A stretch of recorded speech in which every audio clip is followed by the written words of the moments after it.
Bismillahirrahmanirrahim.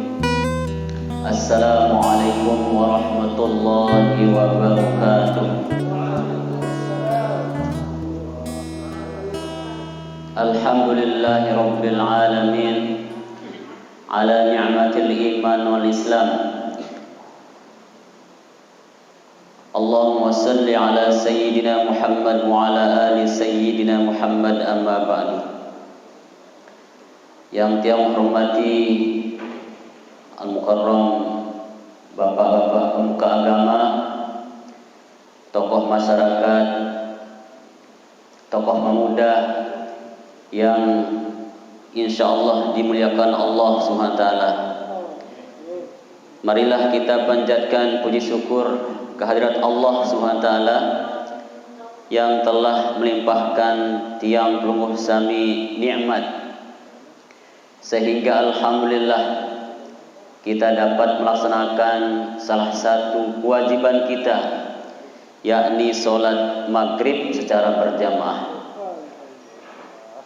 Mari kita sama-sama ucapkan alhamdulillah, alhamdulillahi rabbil alamin. Salawat dan salam tak lupa kita haturkan kepada baginda kita, Nabi besar, Nabi akhir zaman, penutup para nabi, yakni baginda Muhammad sallallahu alaihi wasallam, yang telah mengorbankan seluruh jiwa raganya, mengorbankan hartanya, keluarganya, para sahabat-sahabatnya, sehingga alhamdulillah walaupun jauh dari kampung kelahirannya, nikmat iman dan Islam sampai kepada kita. Semoga terus didapatkan oleh anak keturunan kita. Amin ya rabbal alamin. Mari kita sama-sama berselawat. Allahumma salli ala sayyidina Muhammad wa ala ali sayyidina Muhammad. Bapak-bapak, ibu-ibu, rekan-rekan pemuda yang dimuliakan Allah Subhanahu wa taala, insyaallah tiang dalam kesempatan niki tidak sendiri, tidak tiang membawa ulama besar. Yang tak ulama sana. Nah, jadi tiang membawa kitab karangan Imam Ibnu Hajar Al-Asqalani. Jadi ibaratnya kalau tiang membawa kitabnya, ibaratnya beliau juga ada di sini. Kalau kita sebut nama ulama hadirin, misalnya kita duduk-duduk di Beruga, kemudian kita sebut nama ulama, Tuan Guru Kiai Haji Muhammad Zainuddin Pancor, kita sebut namanya, langsung Allah SWT turunkan tempat itu rahmat. Kita sebut nama ulamanya saja, belum kita memandang wajahnya. Dalam sebuah hadis, kalau kita memandang saja ulama niki, sekali pandang itu lebih baik daripada ibadah 1 tahun. Kalau kita memandang ulama. Dan yang mensyarah kitabnya niki adalah Imam Nawawi Al-Bantani. Nah, jadi beliau niki mensyarahnya. Imam Nawawi Al-Bantani, Syekh Jawa yang terkenal dulu di Mekah Al-Mukarramah, Syekh An-Nawawi Al-Bantani niki dari Banten, yang pun kena Banten, Bantani, dia Bantani ya niki. Dan kemarin waktu di Mekah ada banjir niki di Mekah, maka masya Allah di kuburannya Syekh An-Nawawi niki masih jasadnya masih utuh. Ulama dari Indonesia sangat terkenal niki. Jadi pada Mukarram Tuan tiang, pemuka agama, para ustaz tiang, mohon izin karena tiang kan arah hadis karena balighu anni walau ayat. Jadi menyampaikan itu semua bebas, semua punya hak kalau dia Islam. Saling mengajak itu semuanya punya hak. Tapi kalau mengajar, misalnya fikih, maka bagian ustaz, tuan guru. Tapi kalau misalnya kita ajak, ayo kita sholat, semuanya kita berhak. Nah, jadi tiang di posisi mengajak niki. Jadi hadirin yang dimuliakan Allah Subhanahu wa taala, dalam kesempatan niki tiang akan membacakan hadis yang sangat terkenal dan sering dibacakan oleh bapak-bapak tuan guru kita. Nabi sallallahu alaihi wasallam bersabda, "Sab'atu nafarin yuzilluhumullahu tahta zilli 'arsyih, yauma la zilla illa zilluh." Jarin lemak lek jeluk kiamat, arak pitu dengan pitu golongan sak mau naungan di arsy Allah Subhanahu wa taala. Di mana tidak ada tidak ada naungan selain naungan Allah SWT pada saat itu. Pada saat itu hadirin yang dimuliakan Allah SWT, semuanya dalam keadaan ketakutan, semua manusia dari zaman Nabi Adam sampai manusia terakhir dalam keadaan ketakutan. Matahari sangat dekat sekali, sehingga yang selamat pada saat itu hanya 7 golongan ini saja. Semoga kita ada dalam kategori 7 golongan ini. Amin ya rabbal alamin. Siapa mereka? Yang pertama, imamun adilun. Jadi imam yang adil. Adil niki tidak ada yang terzolimi. Jadi kalau pelungguh sami nanti di antara pemuda-pemuda atau tokoh yang ada di Londar, jadi misalnya sebagai kepala desa, maka harus adil. Jangan ada yang terzolimi nanti ketika memimpin. Atau ada yang jadi dari sini. Jadi bupati misalnya, hanya Allah yang mampu kan. Tidak ada yang tidak mungkin. Maka harus adil. Tidak ada yang boleh terzolimi. Yang kedua, wasyabun nasa'a fi ibadatillahi ta'ala. Pemuda yang menghabiskan, yang ketika mulai tumbuh, dia selalu menghabiskan umurnya untuk beribadah kepada Allah SWT. Dia mulai balik niki, langsung dia gunakan untuk taat kepada Allah SWT. Pemuda niki. Jadi pemuda niki hadirin, umur yang di bawah 40, pemuda niki yang merupakan pemuda. Jadi misal nane, oleh sabalik sampai seumur belum dasa 5, anu melecen tadi kidek te taat pada Allah SWT, girang te nginam misal girang te bermaksiat pada Allah SWT. Umur 35 niki taubat, kita mendekatkan diri kepada Allah SWT. Maka hadirin, berkat taubat ini hadirin yang dimuliakan Allah SWT, maka dosa-dosa yang dilakukan selama berapa tahun? 15 tahun itu misalnya, dari umur 15 tahun dia berdosa terus. Kemudian umur 35 dia bertaubat, maka dosa-dosa yang banyak itu seberat dunia dan langit penuh dosanya, dengan taubat hadirin akan terhapus semua. Allah SWT menjadikan malaikat itu lupa, hapus ya catatan dosa hambaku itu. Nanti ketika penimbangan amal, malaikat itu akan dijadikan lupa oleh Allah SWT.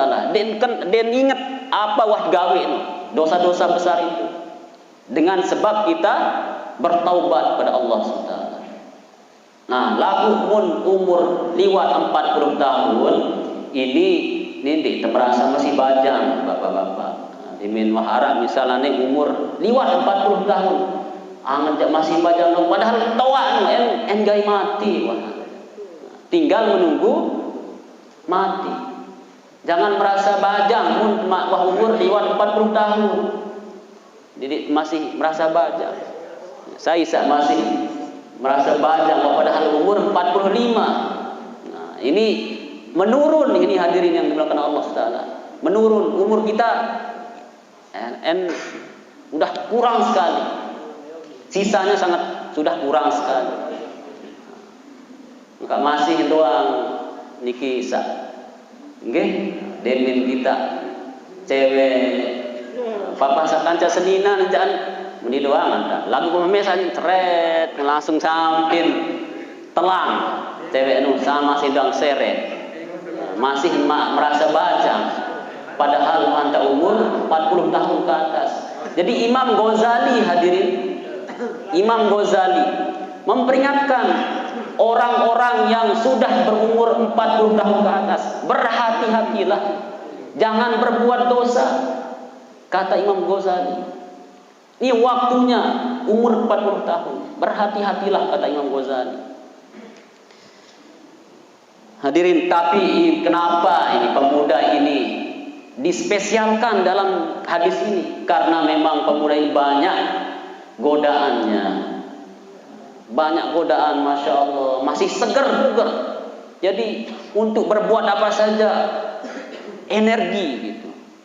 Lagu munsah bongkok kan suruh nane berbuat maksiat, misal lo apa ran, lo dugem misal, kan dia mungkin. Maraudin Ustaz Somad duduk sambil gemetar, ini bergetar. Nggak mungkin. Tapi pemuda ini yang banyak yang punya potensi untuk berbuat maksiat itu. Jadi Allah SWT dalam hadis baginda Nabi SAW ini, kalau ada pemuda yang menggunakan umurnya, masa mudanya, maka nanti Allah SWT akan berikan dia naungan, di mana tidak ada naungan selain naungan Allah Subhanahu Wa Taala. Yang ketiga, wa rajulun zakarallaha liyan faqadat ainahu dam'an min khasyatillahi ta'ala. Jadi yang ketiga adalah pemuda, seorang laki-laki yang berzikir kepada Allah SWT. Kemudian ketika dia berzikir, lama-lama dia berzikir, meneteslah air matanya, menangis kepada Allah SWT. Kenapa dia menangis? Takut kepada Allah SWT. Ya, inilah orang yang mendapat naungan di sisi Allah SWT. Ketika dia berzikir, mengingat Allah, bertafakur tentang kebesaran Allah, akhirnya dia menangis, meneteskan air mata. Hadirin, air mata yang menetes ke tanah ini akan menyejukkan bumi sampai 7 lapis bumi. Akan sejuk bumi itu, akan berbangga dia tanah itu. Berbangga sekali tanah itu ketika ada air mata hamba Allah SWT menetes karena takut kepada Allah SWT.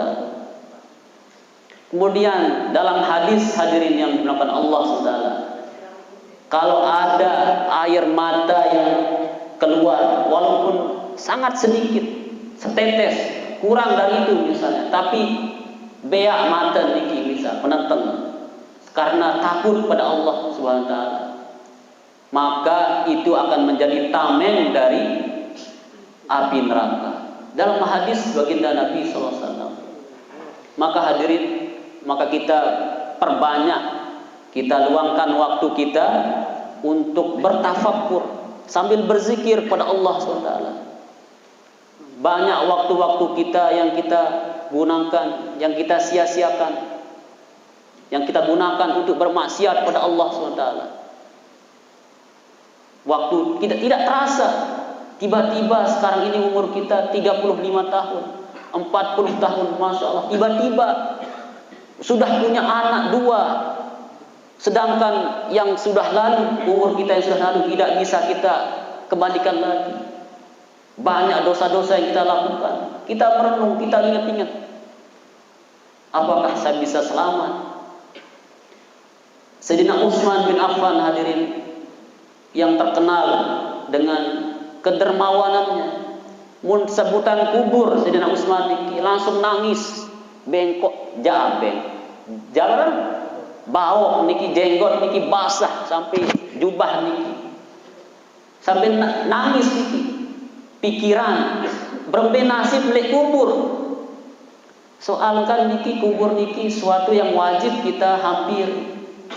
Mun arak badai ke niki lek driki bahasa Lombard lek niki sampun lalu jo segarana saara niki ara sanjok segarana tinara ara atau ke Mataram ada semua.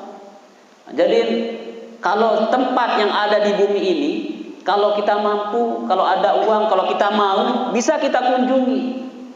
Kalau kita tidak mau, ya kita tidak akan kunjungi. Tapi ada satu tempat hadirin yang dimulakan Allah SWT. Mau tidak mau, siap tidak siap, tiang pelungguh sami akan menghampiri tempat itu. Apa itu? Kubur.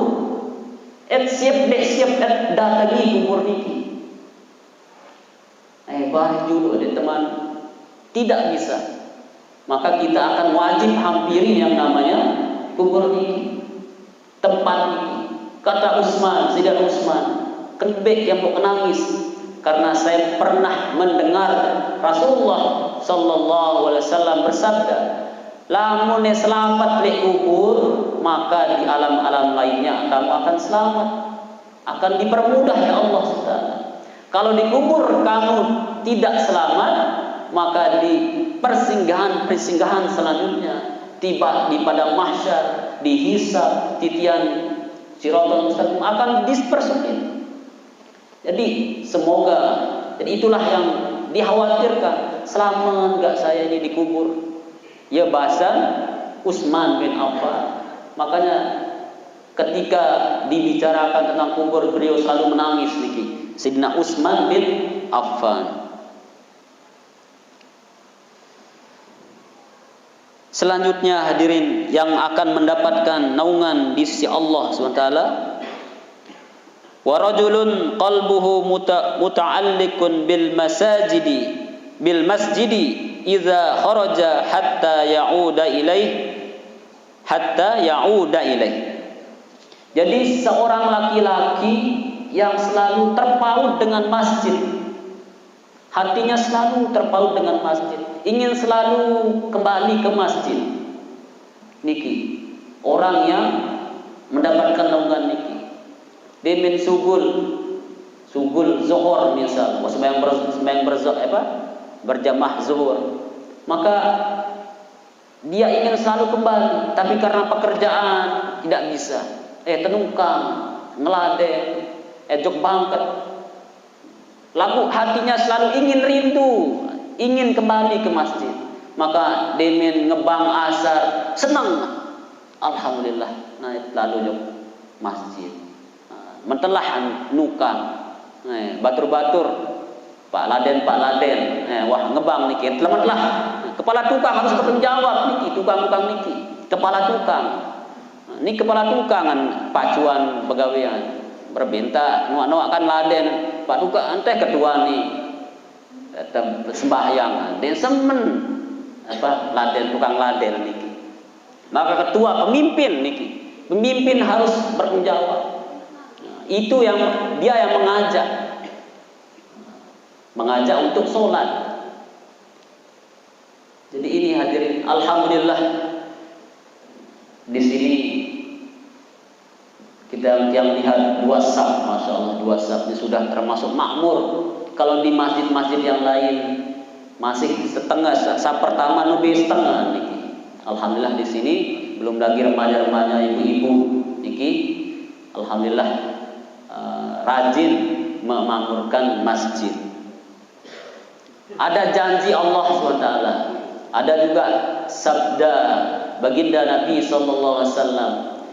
Kata baginda Nabi, berilah kabar gembira, bahasa Nabi, berilah kabar gembira bagi orang-orang yang datang ke masjid dalam gelap gulita, dengan cahaya yang lebih terang dengan cahaya yang sempurna, bahasa Nabi. Jadi besok ketika di mahsyar, di akhirat, orang-orang yang selalu memakmurkan masjid niki, dia berjalan walaupun gelap, dia datang ke masjid, sholat isya, sholat subuh, dia datang ke masjid untuk sholat berjamaah. Maka nanti di akhirat dia akan mendapatkan naungan, dia akan mendapatkan cahaya yang sempurna. cahaya yang sempurna. Karena hadirin, ada tempat yang sangat gelap nanti kita akan lalui di akhirat ini. Ketika kita bangkit dari kubur, ketika kita bangkit, maka kita akan menganggur selama 1000 tahun. Ada di kitabnya Imam Ghazali, kalau perlu ingin baca nih terjemahan lah, Unisa baru tahu bahasa Arab, ya, lalu terjemahan dia baca karangan Imam Al Ghazali. Jadi ketika kita dibangkitkan dari kubur, maka kita akan menganggur, kebingungan selama 1000 tahun. Kemudian setelah 1000 tahun ada api, kemudian suara itu akan menghalau seluruh manusia dari zaman Nabi Adam sampai kiamat niki, akan menghalau untuk berjalan. Dan kita akan melewati tempat yang sangat gelap, sangat gelap. Disitulah kita akan merasakan manfaat dari sholat isya berjamaah, sholat subuh berjamaah di masjid. Di sana kita akan mendapatkan cahaya yang sempurna. Sabda Nabi SAW dalam hadis sahih, kita akan mendapatkan cahaya. Di depan kita ada cahaya, di samping kanan kita ada cahaya. Niki cahaya yang di akhirat ini marak niki cahaya atau senter sadik te dunia. Multa besenter kan dengan sadik samping mau cahaya, mau manfaat. Oh mau dah begita niki. Lagu mun le tu akhirat, kalau kita berjalan misalnya dengan orang yang taat, dengan yang suka bermaksiat, walaupun dia berbarengan jalan, dia tidak akan menerima manfaat dari cahaya orang yang taat itu. Dia akan selalu kegelapan. Orang yang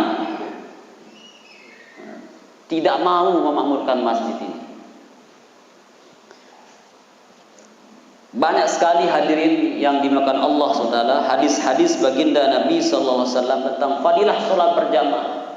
Dalam hadis juga disebutkan, kalau seandainya seseorang itu mengetahui pahala sholat isya berjamaah, sholat subuh berjamaah, maka timaksa setruk wayan tengampang untuk masjid. Munte ketahun berberuan pahalan sembahyang isya berjamaah, sholat subuh berjamaah. Itu dalam hadis baginda Nabi SAW. Niki karing seberak bulan Ramadan, bapak-bapak ini kita akan sholat tarawih. Mau sembah sholat tarawih niki 23 rakaat. Lui dengan sadalah niki. Sak malam pertama, kedua pol masjid. Lagu ketika minggu kedua mulai berkurang, minggu ketiga berkurang lagi. Karena wahdalah jaga niki. Lagu hadirin yang diberikan Allah SWT, bagi yang sholat isya berjamaah, bahasa Nabi SAW itu seolah-olah dia sholat sunat, sholat dari tenggelam matahari sampai pertengahan. Dia seolah-olah sholat setengah malam. Ia seolah-olah misalnya nih, lungguh selesai sholat berjamaah langsung tinduk di balik. Lalu ibarat niki dia lungguh sama niki selalu sholat berjamaah sampai jam 12 malam. Niki nilai atau bahkan lebih besar pahalanya niki, pahala sholat berjamaah niki. Kemudian bahasa Nabi, kalau sembahyang sholat subuh berjamaah itu lebih baik daripada sholat semalam suntuk.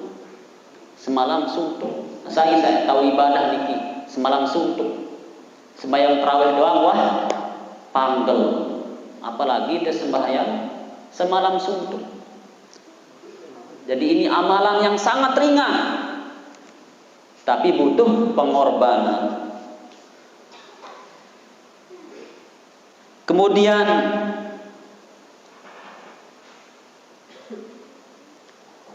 yang akan mendapatkan naungan pada hari di mana tidak ada naungan selain naungan Allah adalah wa rajulun tasaddaqa bi sadaqatin fa akhfaha falam ta'lam shimalu ma sana'at yaminuh.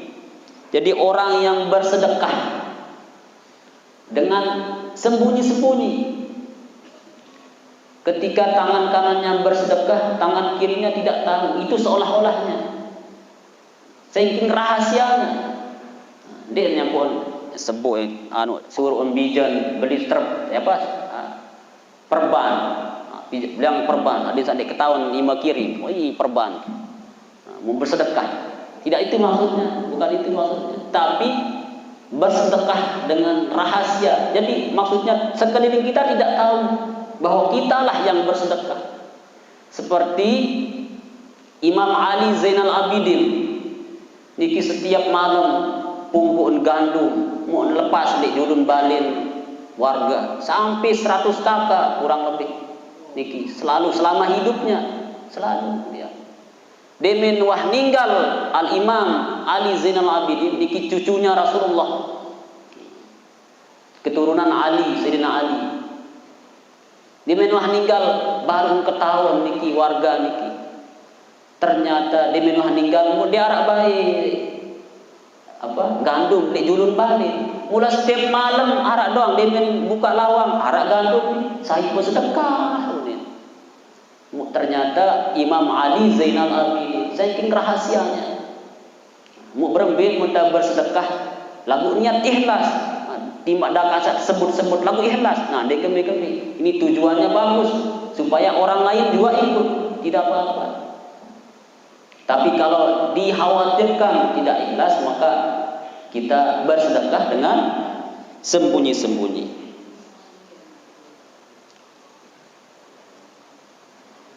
Kemudian warajulani tahabba fillahi fajtama'a ala dzalika waftaraqa alaihi.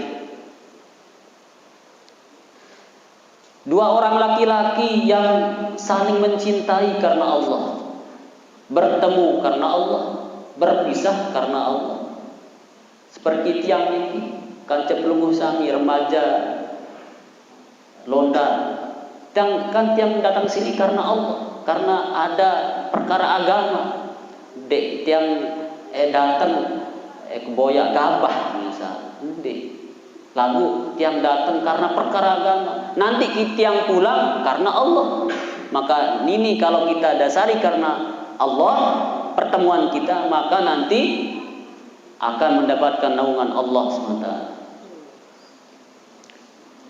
Kemudian warajulun da'athum ra'atun zatu jamalin ila nafsiha fa aba wa qala inni akhafu Allah ta'ala.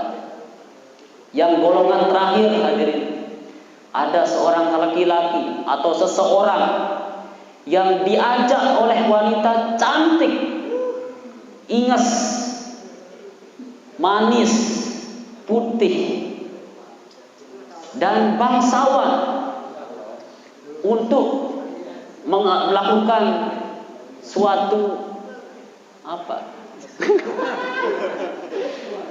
suatu yang nikmat, ramai.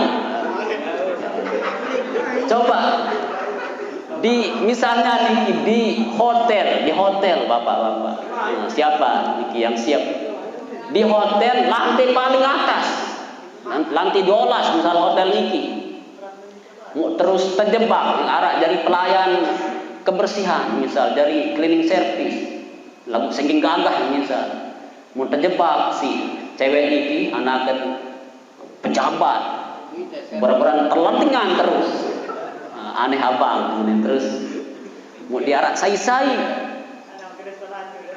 sila. Tapi kalau seandainya pelungguh mengatakan inni akhafu, aku takut pada Allah, wayang ke arah angket penjara dek milik misal, Siap ya? Oh, mau mikir-mikir ini baik. Semoga Allah SWT tidak menguji kita dengan ujian seperti ini. Tentu tidak. Ya Allah. Mula saya telentingan coba. Telentingan sih dengan nina seni. Telentingan. Masya Allah, bahaya. Masya Allah. Inilah golongan yang terakhir. Golongan yang terakhir. 7 golongan ini. Nah, balik ke golongan sak pitu ini agak segan ke. Nah, baru keempat sila keempat niki temakmuran masjid. Adis mau tama lek golongan niki temakmuran masjid. Nah, mungkin arak niki ina-ina tiang sak protes ya dengan mama doang tersebut baru. Sanina aja jadi disebut dengan mama doang, rojulun doang dalam hadis ini. Yang pun arak di laut niki bapak-bapak, ibu-ibu, rekan-rekan remaja, arak kali laut niki, dek laut ibu sisu, laut niki. Mau melihat nado berdua anak mama, wan kan anak pertama nih, nah, bukannya melihat nado berdua anak mama, mau arak benge saran, mau nenele berdua anak mama. Bercintang kanca seninan oleh setiap malam unin malam Selasa malam Senin, malam Selasa, malam Sabtu. Oh siap unin dia kan, siap. Akhir malam Senin begawian, ikhtiar sama istri. Malam Selasa ikhtiar juga. Malam Rabu libur kan, malam Kamis libur, lalu nintahan diki. Malam Jumat, nah, mau terus mau goreng-goreng, mau maman niki, goreng-goreng, jauh seninan. Jauh abang kan sarang nggak boleh dikanggu. Bercinta malam selain malam malam apa ya nane? Malam Sumat kan nane. Oh malam Sumat udah sini malam Sumat akhir dan lulus dikit. Masya Allah malam Sumat kan nane Adinda udah dentahan jarin hadirin yang dimuliakan Allah Subhanahu wa taala. Dari apa-apa apa-apa yang penting apa bapak-bapak ibu apa-apa di anak yang penting manusia apa-apa yang penting manusia.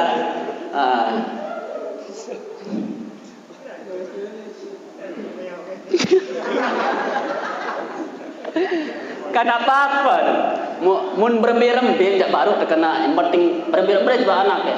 Berberem ben yang penting paju. Ini yang mama yang penting paju. Berbeda anak ya. Ini dek ketuaan aku aja anak ya. Nah, dalam menghibur kaum ibu-ibu dulu niki yang bacakan firman Allah SWT. A'udzubillahi minasyaitonir rajim. Bismillahirrahmanirrahim. Man 'amila salihan min dzakarin aw unsa wa huwa mu'min falanuhyiyannahu hayatan thayyibah wa lanajziyannahum ajrahum bi ahsani ma kanu ya'malun. Barang siapa yang mengerjakan amal soleh, bapak-bapak, ibu-ibu, baik laki-laki maupun perempuan, firman Allah Subhanahu wa taala. Barang siapa yang mengerjakan amal soleh, sabaru misal dilakukan oleh laki-laki maupun yang perempuan, dalam keadaan beriman, dia beriman, maka sesungguhnya akan kami berikan kepadanya kehidupan yang baik, akan diberikan kehidupan yang baik. walaupun miskin akan selalu senang bersyukur. Dan sesungguhnya akan kami beri balasan pada mereka dengan pahala yang lebih baik daripada apa yang telah mereka kerjakan. Setelah diberikan kehidupan yang baik di dunia, dan di akhirat nanti akan dimasukkan ke dalam surganya Allah Subhanahu wa taala. Mungkin hanya ini yang dapat yang sampaikan bapak-bapak, ibu-ibu yang dimuliakan Allah Subhanahu wa taala.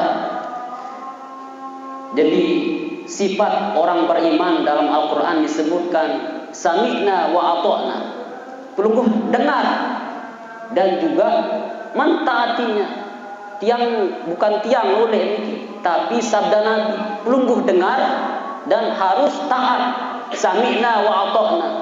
Tapi orang kafir sami'na wa asayna, kami dengar dan kami tolak dia. Itu sifat orang kafir. Tapi pelungguh sami harus sami'na wa ata'na. Minimal pelungguh sami berniat dari sekarang untuk memakmurkan masjid. Nggih. Temakmuran 5 waktu niki, temakmuran. Beki mun tenak sih gadis cantik eta tolak. Nggih. Sebanyak-banyak. Sila untuk lebih berkahnya majlis kita, mari kita tutup dengan doa kifaratul majlis. Subhanallah wa bihamdihi, subhanallah wa bihamdika, asyhadu an la ilaha illa anta, astaghfiruka wa atubu ilaik. Assalamualaikum warahmatullahi wabarakatuh.